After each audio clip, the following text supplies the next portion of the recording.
নবম শিক্ষক নিয়োগ বিজ্ঞপ্তিতে নতুন নাটক এনটিআরসিএ থেকে শিক্ষা মন্ত্রণালয়ে। আসসালামু আলাইকুম সম্মানিত ভিউয়ার্স, বেসরকারি শিক্ষক নিবন্ধন ও প্রত্যয়ন কর্তৃপক্ষ এনটিআরসি এর নবম নিয়োগ বিজ্ঞপ্তির আরও একটি গুরুত্বপূর্ণ ভিডিওতে আপনাদের স্বাগতম। ভিউয়ার্স, আপনারা যারা দীর্ঘদিন ধরে আপনাদের নবম শিক্ষক নিয়োগ বিজ্ঞপ্তি অর্থাৎ ১৯তম নিবন্ধন সার্কুলারের জন্য অপেক্ষা করতেছেন, তো আজকের এই ভিডিওটি তাদের জন্য। আজকের এই ভিডিওতে আপনারা জানতে পারবেন নবম শিক্ষক নিয়োগ বিজ্ঞপ্তি অথবা ১৯তম শিক্ষক নিবন্ধন সার্কুলার সম্পর্কে বিস্তারিত।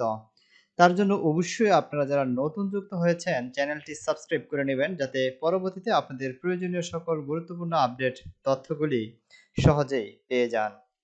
আর ভিডিওটি দ্রুত শেয়ার করে দিবেন। তো আমরা কথা বাড়াবো না, মূল আলোচনায় চলে যাব। তো আমরা আজকে এনটিআরসিএ সূত্রে যে তথ্যটি জানতে সক্ষম হয়েছি নবম শিক্ষক নিয়োগ বিজ্ঞপ্তির জন্য, আমরা সেটি আপনাদেরকে স্পষ্ট বলে দিচ্ছি। তো তারা নবম শিক্ষক নিয়োগ সার্কুলারটির জন্য ইতিমধ্যে কিছু ইস্যু দেখা যাচ্ছে, যে ইস্যুগুলি দেখিয়ে তারা বলছে যে এমতো অবস্থায় সার্কুলার প্রকাশ করা সম্ভব নয়। তো এই ইস্যুগুলোর মধ্যে প্রথম যে ইস্যুটি সেটি হচ্ছে এনটিআরসিএ বলতেছে নবম শিক্ষক নিয়োগ বিজ্ঞপ্তির যে নিয়ম নীতিগুলি পরিবর্তন করা হয়েছে, এই নিয়ম নীতির পরিবর্তনের যে একটি পরিপত্র সেটা কিন্তু জারি করেনি শিক্ষা মন্ত্রণালয়। যতক্ষণ না এটির উপর একটি জারিকৃত নোটিশ বা গেজেট আকারে এটা প্রকাশ না হচ্ছে, অর্থাৎ পরিপত্রটি নোটিশ আকারে পাবলিশ না হচ্ছে আনুষ্ঠানিকভাবে, ততক্ষণ তারা কোনো ডিসিশন নিতে পারবে না। তো দ্বিতীয়ত আমরা লক্ষ্য করলাম এনটিআরসিএ তারা বলতেছে যে আমরা শিক্ষা মন্ত্রণালয়কে চিঠি দিয়েছি নবম শিক্ষক নিয়োগ বিজ্ঞপ্তি প্রকাশের লক্ষ্যে। শিক্ষা মন্ত্রণালয় সেটি রিসিভ করে নাই, এবং যেটা রিসিভ করছিল সেটাতে আরও তারা আপডেট করে নতুন করে চিঠি দিতে বলছে। এবং আমরা দেখেছি গত 16ই জুলাই তারা জানিয়েছিল যে একটি আনুষ্ঠানিক সভা অনুষ্ঠান করার জন্য। তো এই যে সভার আয়োজন করা হয়েছিল, ঠিক তার আগের দিনে অর্থাৎ 15ই জুলাই তারা সেই সভা করবে না বলে বাতিল করে দিয়েছে। তো সেই সভা বাতিল করে তারা ডে বাই ডে তারা এটাকে আরো পিছনের দিকে নিয়ে আসছে। অর্থাৎ আজকে দেখতে পাচ্ছেন যে 26 তারিখ অলরেডি চলে এসেছে, অর্থাৎ আরো 10 দিন চলে গেল। এখন পর্যন্ত তারা সামনে যে একটি সভা করবে নবম শিক্ষক নিয়োগ বিজ্ঞপ্তি নিয়ে, এই যে সভা, এই সভার ডেটটাই তারা এখন পর্যন্ত ফিক্সড করতে পারতেছে না। আচ্ছা, তো এটা গেল তাদের আরো একটি ইস্যু। তো পরবর্তীতে তারা আরো একটি ইস্যু বলছে, যেহেতু এইখানে তারা কোনো পরিপত্র জারি করে নাই, এবং যেহেতু শিক্ষা মন্ত্রণালয় তাদের কোনো অনুমোদন দেয় নাই, সেক্ষেত্রে তারা এমতো অবস্থায় নবম শিক্ষক নিয়োগ বিজ্ঞপ্তি অর্থাৎ 19তম নিবন্ধন সার্কুলার প্রকাশ করতে পারবে না বলে নাকচ করেছে।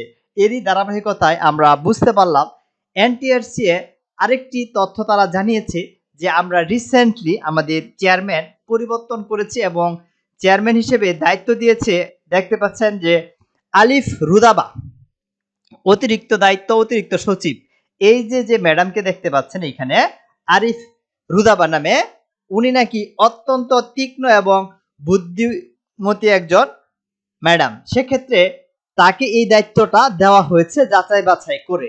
আমরা দেখতে পাচ্ছি যেখানে একজন মেধাবী, এবং সে বিশেষ করে আমরা দেখছি যে মেল যে সচিবগুলো রয়েছে অর্থাৎ পুরুষ সচিবরাই এইখানে দায়িত্ব নিতে হিমশিম খাচ্ছে, সেখানে তারা নতুন করে একজন মহিলা সচিব নিয়োগ দিয়েছে, এবং মহিলা চেয়ারম্যান হিসেবে তিনি দায়িত্ব গ্রহণ করেছে।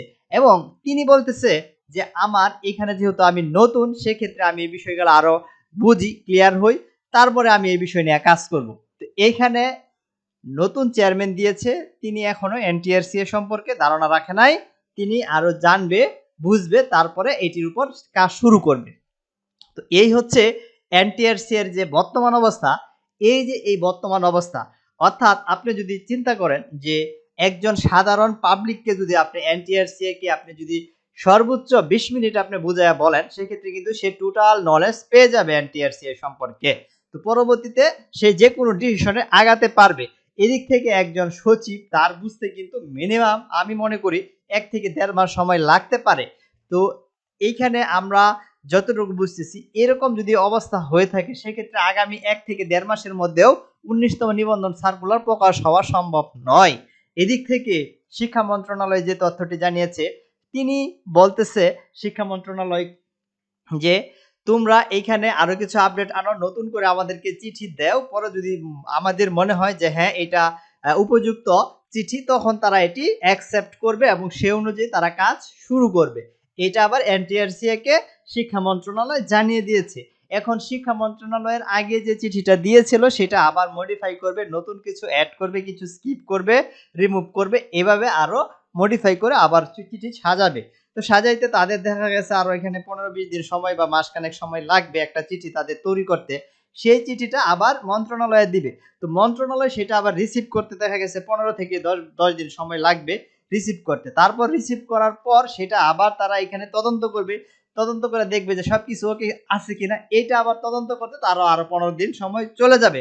কারণ আমরা লক্ষ্য করেছি যে হাসনাত আব্দুল্লাহ বর্তমান যে কুমিল্লা দেবিদ্বারের এমপি, তিনি একটা কথা বলেছিল যে বর্তমান আমরা দেখেছি যে মন্ত্রণালয়ের সচিবালয়গুলি কিভাবে চলে।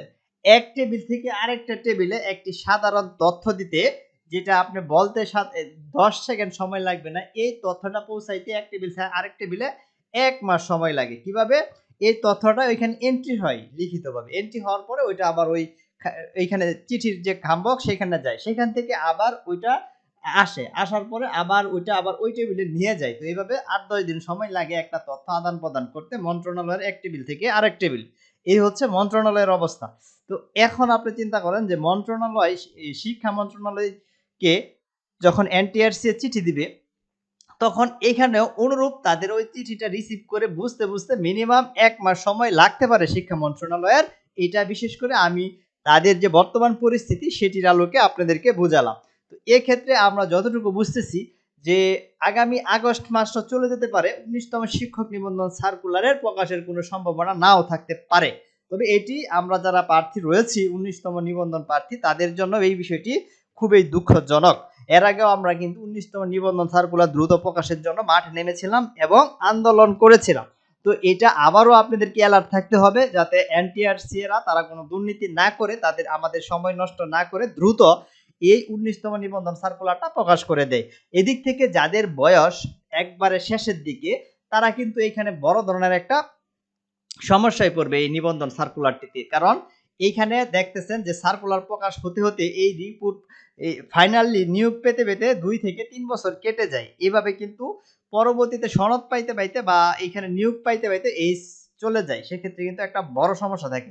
যেহেতু এবারে বলছে তারা এইজের যে প্রবলেম, এই বয়সের প্রবলেমটা তারা সলিউশন করে দিবে। অর্থাৎ সার্কুলার প্রকাশ থেকে বয়স ধরা হবে। আগে কিন্তু এরকম ছিল না। তাহলে কিন্তু এটা করলে আশা করি তাহলে আপনাদের সমস্যা এরকম হবে না। কিন্তু যারা এটার জন্য অপেক্ষা করতেছেন, যাদের বয়স আর অল্প কিছুদিন সময় বাকি রয়েছে, তারাই কিন্তু তাদের বয়স অলরেডি চলে যাবে। যাদের বয়স ১-২ মাস রয়েছে, তারা কিন্তু এখানে সুযোগ পাবে না। এটা কিন্তু এনটিআরসি এর গাফিলতির কারণে। যদি আজকে বা তারা এই সপ্তাহের মধ্যে সার্কুলার দিয়ে দিত, দেখা গেছে আপনার বয়স আছে ৮-১০ দিন, সেক্ষেত্রে কিন্তু আপনি একটা সুযোগ পাইতেন। তো এই যে আপনাদেরকে কিন্তু এনটিআরসি বঞ্চিত করে দিতে পারে। আর এই সার্কুলার নিয়ে যে তথ্যটি দিয়েছে এখানে বলা হয়েছে ২ কারণে আটকা নবম শিক্ষক নিয়োগ বিজ্ঞপ্তি। তো এই আমি যে তথ্যগুলি বললাম এখানে এগুলি লেখা রয়েছে, যেগুলি আপনাদেরকে আমি বিস্তারিতভাবে আলোচনা করে জানিয়ে দিয়েছি অলরেডি। তো আশা করতেছি আপনারা একটি বেসিক ধারণা পাইছেন ১৯তম শিক্ষক নিবন্ধন অর্থাৎ নবম নিয়োগ বিজ্ঞপ্তি সম্পর্কে। তো পরবর্তী আপডেট জানতে অবশ্যই আমাদের সাথে যুক্ত থাকুন। ভিডিওটি শেয়ার দিয়ে চ্যানেলটি সাবস্ক্রাইব করে লাইক করে রাখুন। ধন্যবাদ।